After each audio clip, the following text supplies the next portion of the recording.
इंदौर में crisis management committee की बैठक में अब सियासी पारा चढ़ गया है। कांग्रेस विधायकों को यहां आमंत्रित नहीं किए जाने पर राजनीति तेज हो गई है। कांग्रेस नेता जीतू पटवारी ने बकायदा पत्रकार वार्ता करते हुए मुख्यमंत्री शिवराज सिंह चौहान के इस व्यवहार की निंदा की है। जीतू पटवारी का कहना है कि महामारी जैसे गंभीर मुद्दे पर इस तरह की राजनीति उचित नहीं कही जा सकती।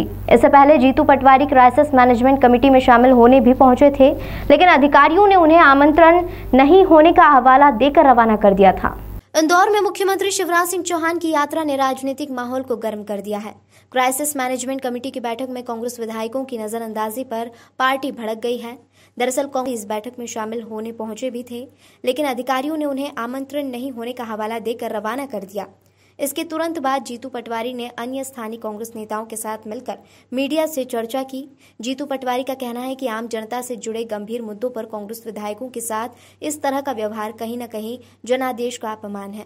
जीतू पटवारी ने कहा कि कांग्रेस ने हर समय सकारात्मक शैली में ही अपनी बात रखी है, बावजूद उसके मुख्यमंत्री शिवराज सिंह चौहान का यह व्यवहार निंदा की श्रेणी में आता है। मैं आशा करता हूं, भगवान से प्रार्थना करता हूं कि 2 बार ये सरकार झूठ बोली, देश से प्रदेश से झूठ बोले शिवराज। भारतीय जनता पार्टी की सरकार ने 2 बार में करोड़ों लोगों की जान ली, पूरे देश में करोड़ों लोगों की जान ली, करोड़ों लोगों की जान ली। वो मिडिल क्लास का आदमी, जैसा मैंने कहा, हर घर की एक कहानी है। एक माँ 70 साल की बेटी चली गई, बेटा चला गया, एक बहू और 2 महीने की बच्ची बची। एक पिता जिसकी पत्नी चली गई, जवान बेटा चला गया। इन्होंने अपना घर, अपनी संपत्ति मिडिल क्लास के बेच दी। हमने कहा था कि कोविड की महामारी, आपने कहा ये पेंडेमिक है, आपदा है, प्राकृतिक आपदा है, तो कोर्ट ने कहा 4-4 लाख रुपए दो। कोर्ट ने कहा भाई प्राकृतिक आपदा का हक दो उनको।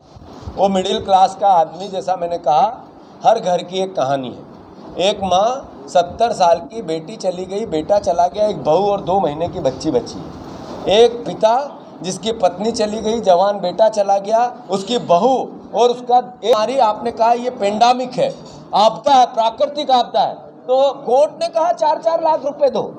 कोर्ट ने कहा भाई प्राकृतिक आपदा का हक दो उनको, क्यों नहीं देना चाहते? जो लोग, आपने कहा एक भी व्यक्ति को हम आयुष्मान कार्ड से इलाज करेंगे, जब कहा उससे पहले जनता पे दया करो, हमारा अपमान करो, इससे आपको खुशी हो और आप मजबूत हो तो आपका अधिकार है, करते रहो, पर जनता का अपमान मत करो। शिवराज जी, जनता देखती है, समझती है। 3-3 बार आपको चुन के बनाया, आप कर आशीर्वाद दिया कि नरोत्तम मिश्रा को यहाँ का प्रभारी बना। उसके दो कारण हैं। एक तो लोकल जो प्रभारी थे, उन्होंने कोविड में किस तरह का मैनेजमेंट किया पूरे इंदौर ने देखा है। कितनी मौतें हुई, वो किसके मैनेजमेंट से हुई ये देखा है। नरोत्तम मिश्रा चूँकि दूसरे जिले के हैं, पर भारतीय जनता पार्टी में द्वंद्व चल रहा है।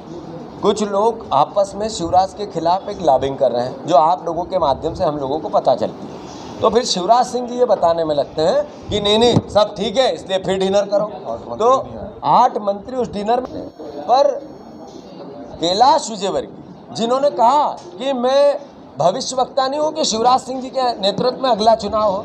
मुरलीधर राव जो प्रदेश प्रभारी है, उन्होंने कहा कि शिवराज सिंह पे हमें भरोसा नहीं है अगले चुनाव के लिए। इसका मतलब है कि वो कह रहे हैं कि अयोग्य आदमी बन गया है, हम हटाएंगे। असल बात यह है।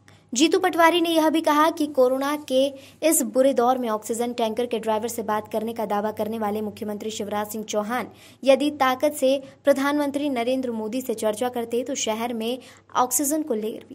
जीतू पटवारी ने यह भी कहा कि कोरोना के इस बुरे दौर में ऑक्सीजन टैंकर के ड्राइवर से बात करने का दावा करने वाले मुख्यमंत्री शिवराज सिंह चौहान यदि ताकत से प्रधानमंत्री नरेंद्र मोदी से चर्चा करते तो शहर में ऑक्सीजन को लेकर हाहाकार नहीं मचता। जीतू पटवारी ने यह भी सवाल उठाया कि आखिर तमाम दावों के बीच ऑक्सीजन प्लांट का काम अब तक पूरा क्यों नहीं हो पाया है।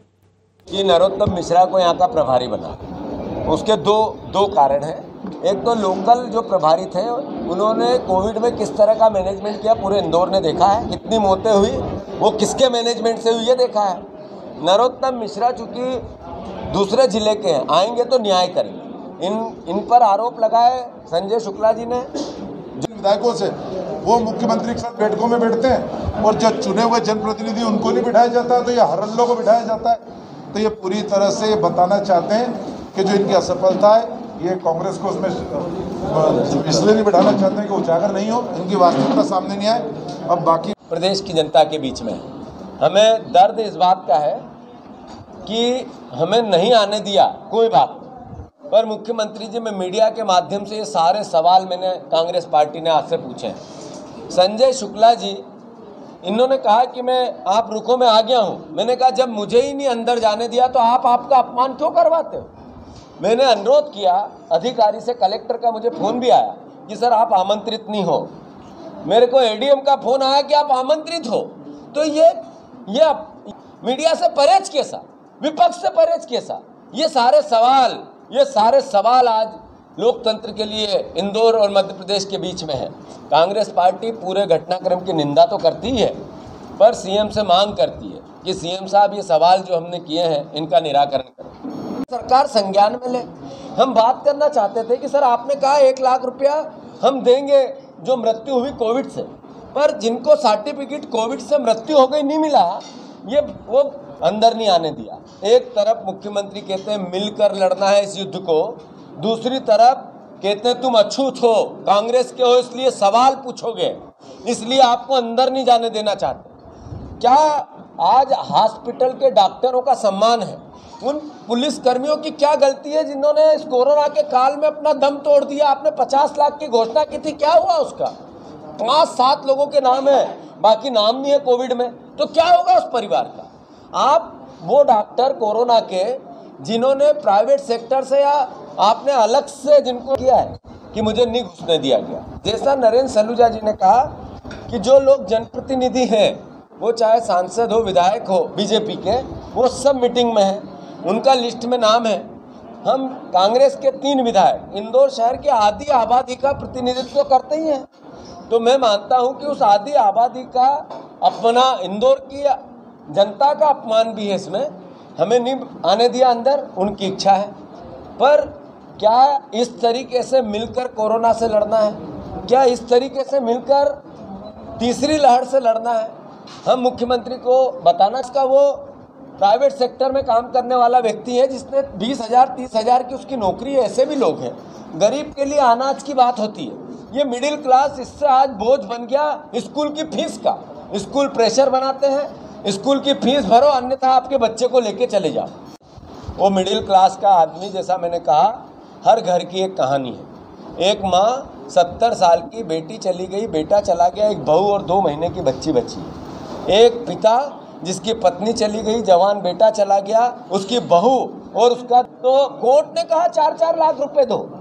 कोर्ट ने कहा भाई प्राकृतिक आपदा का हक दो उनको, क्यों नहीं देना चाहते? जो लोग आपने कहा एक भी व्यक्ति को हम आयुष्मान कार्ड से इलाज करेंगे, उस जब कहा उससे पहले लोगों ने इलाज कराया, उनकी लिस्ट है आपके सरकारी रिकॉर्ड में, हॉस्पिटल्स में है। उनको आप क्यों नहीं 2-2 लाख 3-3 लाख 4-4 लाख रुपए देना चाहते हैं? अगर आप अच्छे मुख्यमंत्री, हम चाहते हैं हमारा मुख्यमंत्री अच्छा हो, कृपा करके ये इन पे दया करो, जनता पे दया करो, हमारा अपमान करो, इससे आपको खुशी हो और आप मजबूत हो तो आपका अधिकार है, करते रहो, पर जनता का अपमान मत करो। शिवराज जी, जनता देखती है।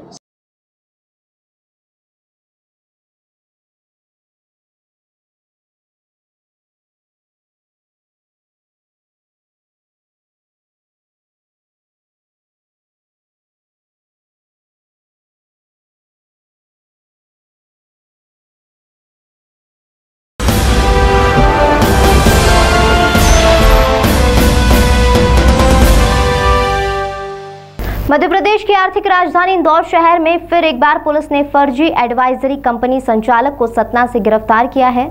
आरोपी को पूछताछ के लिए इंदौर लाया गया है। फर्जी एडवाइजरी कंपनी संचालक द्वारा करोड़ों रुपए की धोखाधड़ी की घटना को अंजाम दिया गया था। इंदौर के विजयनगर थाना क्षेत्र में सालों से संचालित की जा रही फर्जी वेलडीड नामक एडवाइजरी कंपनी द्वारा फर्जीवाड़े की शिकायत पुलिस विभाग के आला अधिकारियों को पिछले दिनों फरियादियों द्वारा की गई थी। इसमें करोड़ों रुपए की राशि को 2 गुना 3 गुना करने की लालच देकर आम जनता की मेहनत की गाढ़ी कमाई हड़पने की साजिश कर करोड़ों रुपए हड़पा भी गया था। लगातार मिल रही शिकायतों के बाद पुलिस द्वारा कंपनी के मुख्य संचालक व कर्मचारियों से लगातार पूछताछ करने के बाद पुलिस को मुख्य आरोपी मोहित मंगलानी की लोकेशन सतना में मिली, जिसके बाद पुलिस ने टीम गठित कर सतना में दबिश दी और सतना से मुख्य आरोपी मोहित को पकड़ा भी जा चुका है। देखिए, जो हमारा पूर्व क्षेत्र है इंदौर का, इसमें बहुत सारी शिकायतें एडवाइजरी से संबंधित लंबित थी कई लंबे समय से। उसमें हम लोगों ने छाटा था, उसमें एक नाम जो है वेलडिट का आ रहा था, जो कि यहाँ पे एडवाइजरी कंपनी चलाती थी और उसने बहुत व्यापक पैमाने पर घोटाला किया, लोगों का पैसा इन्वेस्ट करवाया और धोखाधड़ी की और इसके बाद फरार हो गया। लगातार हम लोग इसको ट्रैक कर रहे थे, इसमें पूरी जांच हुई, इसमें एफआईआर की गई और इसके बाद आरोपी का इसमें लोकेशन ली गई, उसको लगातार उसको ट्रैक आउट किया गया तो उसकी लोकेशन सतना में आई और सतना टीम भेज करके उसको राउंड अप किया गया है। तो ये पूरा मामला है और इसमें हम लोग इससे पूछताछ कर रहे हैं और उसमें उम्मीद है कि ये जिसमें काफ़ी मतलब डिटेल तक ये निकलेगा, इसमें करोड़ों का जो है चीज़ें निकल करके सामने आएंगी। देखिए ये जो है यहाँ पे इंदौर में उसने बहुत सारे लोगों से शेयर मार्केट में पैसा इन्वेस्ट करवाने का लेकर के कि मैं आपको महीने का 15% रिटर्न दूंगा, ये लालच दे करके पैसा इन्वेस्ट करवाया। कई लोगों ने तो बैंक से लोन लिया कि उनको बैंक में जो है 7% 8% चुकाना पड़ेगा, 10% चुकाना पड़ेगा साल का, और यहाँ महीने का 15% मिल रहा है। तो बैंक से लोन लेकर के इसको पैसा दिया और ये जो है उनका पैसा जो है इसने धोखाधड़ी करके हड़प लिया।